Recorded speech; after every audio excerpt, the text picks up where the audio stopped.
সবাইকে স্বাগত জানাচ্ছি গ্লোবাল ভিউজে। আপনাদের সঙ্গে আছি আমি সুস্মিতা দাস। আজ জানাবো আন্তর্জাতিক গণমাধ্যমে আলোচিত সংবাদ ও বিশ্লেষণ।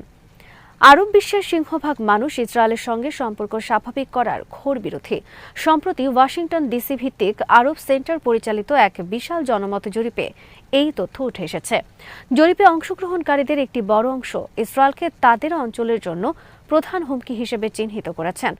আরব অপিনিয়ন ইন্ডেক্স শিরোনামে এই জরিপটি নভেম্বর 2024 থেকে অগাস্ট 2025-এর মধ্যে 15টি আরব দেশে চালানো হয়।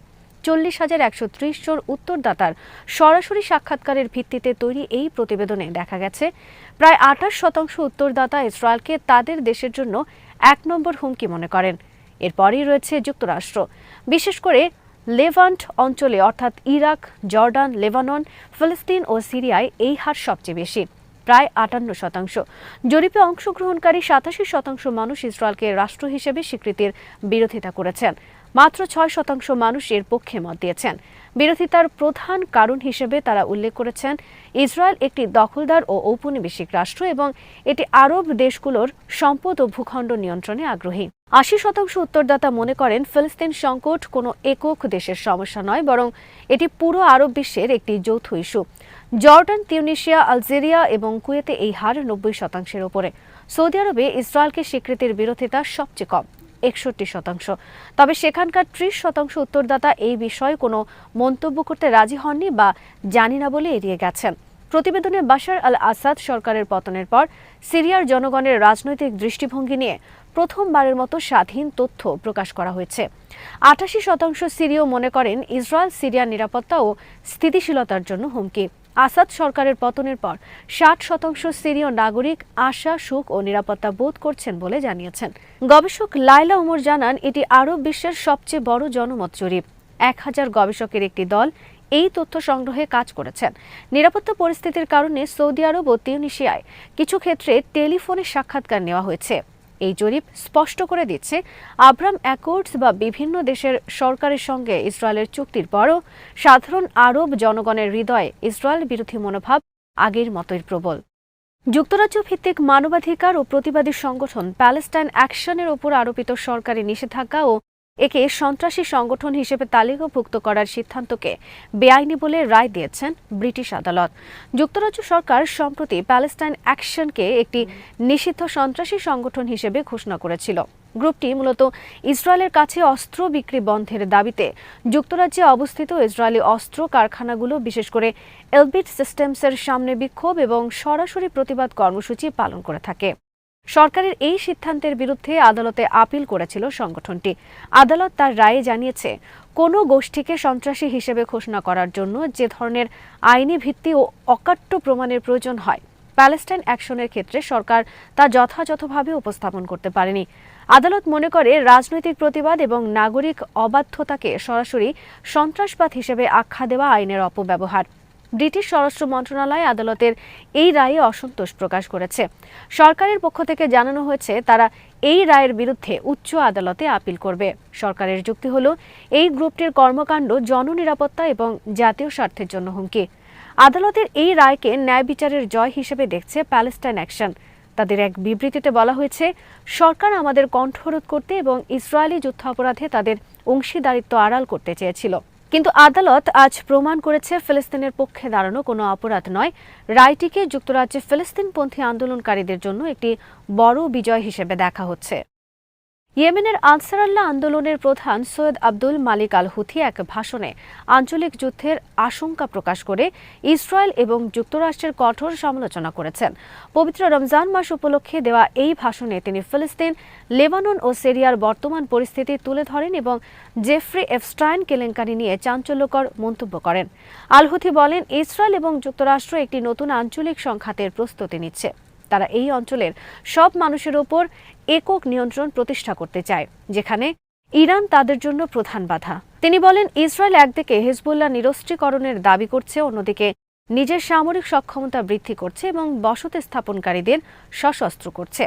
সিরিয়ায় ইসরায়েলি বিমান হামলাকেও তিনি এই বৃহত্তর আঞ্চলিক কৌশলের অংশ হিসেবে বর্ণনা করেন।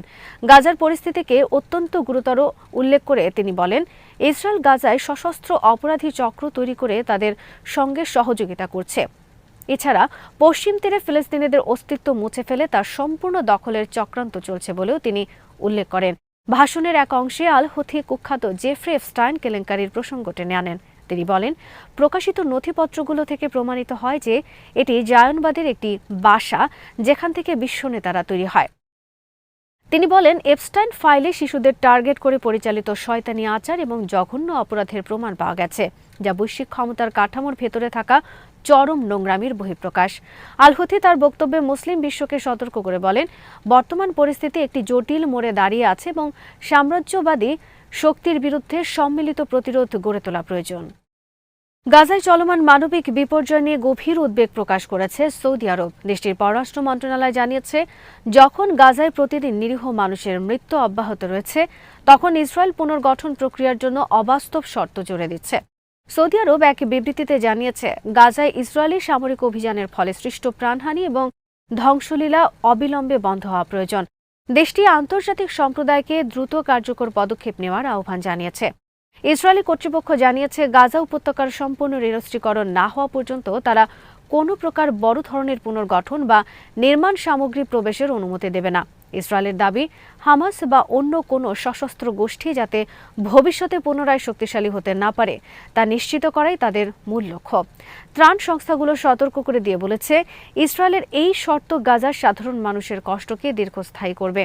বর্তমানে কয়েক লাখ মানুষ অস্থায়ী তাঁবুতে বসবাস করছে এবং খাদ্য, পানীয় জল ও চিকিৎসার তীব্র সংকট দেখা দিয়েছে। সৌদি আরব সহ বেশ কিছু আরব দেশ মনে করে, পুনর্গঠনকে নিরস্ত্রীকরণের সঙ্গে জুড়ে দেওয়া একটি রাজনৈতিক কৌশল, যা সরাসরি সাধারণ নাগরিকদের মৌলিক অধিকারকে ক্ষুণ্ণ করছে। মিউনিক সিকিউরিটি কনফারেন্সের পার্শ্ব বৈঠকেও গাজা ইস্যু নিয়ে আলোচনা হয়েছে। সেখানে জাতিসংঘ জানিয়েছে, ইসরায়েল ক্রমাগত সাহায্য পৌঁছাতে বাধা দিচ্ছে। অন্যদিকে সৌদি আরব জোর দিয়ে বলেছে, একটি স্বাধীন ফিলিস্তিনি রাষ্ট্র গঠন এবং যুদ্ধবিরতি ছাড়া এই অঞ্চলে দীর্ঘমেয়াদী শান্তি সম্ভব নয়। পাকিস্তানে নিযুক্ত ইরানের রাষ্ট্রদূত আমির আলী আহমদ মোকাদ্দাম বলেছেন, পাকিস্তান এবং এই অঞ্চলের জনগণের অকুণ্ঠ সমর্থনে ইরান বৈশ্বিক ন্যারেটিভের যুদ্ধে জয়লাভ করেছে। শনিবার ইসলামাবাদে আয়োজিত এক অনুষ্ঠানে তিনি এই মন্তব্য করেন। রাষ্ট্রদূত মোকাদ্দাম বলেন, পশ্চিমা সংবাদ মাধ্যমগুলো ইরানের বিরুদ্ধে নেতিবাচক প্রচারণা চালালেও এই অঞ্চলের মানুষ, বিশেষ করে পাকিস্তানের জনগণ, সত্যের পক্ষে দাঁড়িয়েছে। তাদের এই নৈতিক সমর্থন ইরানের অবস্থানকে বিশ্বমঞ্চে শক্তিশালী করেছে। তিনি জোর দিয়ে বলেন, ইরান এবং পাকিস্তানের মধ্যকার ভ্রাতৃত্বপূর্ণ সম্পর্ক কেবল সরকারি পর্যায়ে সীমাবদ্ধ নয়, বরং তা জনগণের হৃদয়ে প্রথিত। এই ঐক্যই সাম্রাজ্যবাদী শক্তির অপপ্রচার মোকাবেলায় মূল হাতিয়ার হিসেবে কাজ করছে। রাষ্ট্রদূতের মতে, ইরান বর্তমানে কেবল সামরিক বা অর্থনৈতিক ক্ষেত্রে নয়, বরং আদর্শিক ও তথ্যগত যুদ্ধেও বিজয়ী হচ্ছে।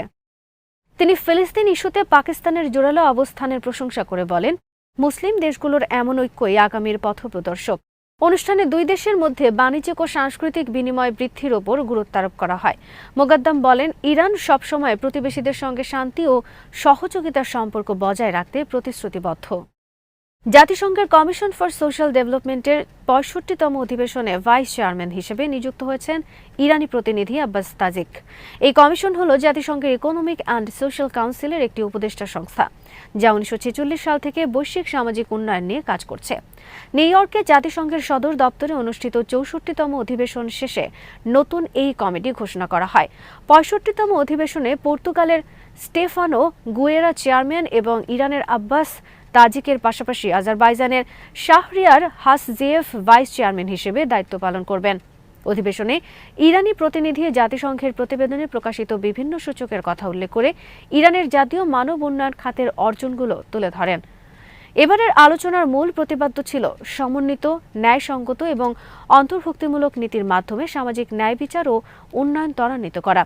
এছাড়াও দারিদ্র্য বিমোচন এবং যত্নশীল সহায়তা ব্যবস্থার মাধ্যমে মানুষের মর্যাদা নিশ্চিত করার বিষয়েও গুরুত্ব আরোপ করা হয়। ইউএনডিপির ২০২৫ সালের সর্বশেষ প্রতিবেদন অনুযায়ী ইরান হাই হিউম্যান ডেভেলপমেন্ট ক্যাটাগরিতে স্থান পেয়েছে। ১৯৩টি দেশের মধ্যে ইরানের অবস্থান ৭৫তম। প্রতিবেদন অনুযায়ী ১৯৯০ থেকে ২০২৩ সালের মধ্যে ইরানের মানব উন্নয়ন সূচক ২৭.৬% বৃদ্ধি পেয়েছে। তবে লিঙ্গ বৈষম্য সূচকে উন্নয়নের আরও অবকাশ রয়েছে বলে প্রতিবেদনে জানানো হয়েছে। আজ এখানেই শেষ করছি। সবাই ভালো থাকুন, সুস্থ থাকুন আর দেখতে থাকুন বিডি ভিউজ। চ্যানেলটি ভালো লাগলে সাবস্ক্রাইব করুন, সংযুক্ত থাকুন আমাদের ফেসবুক পেজে।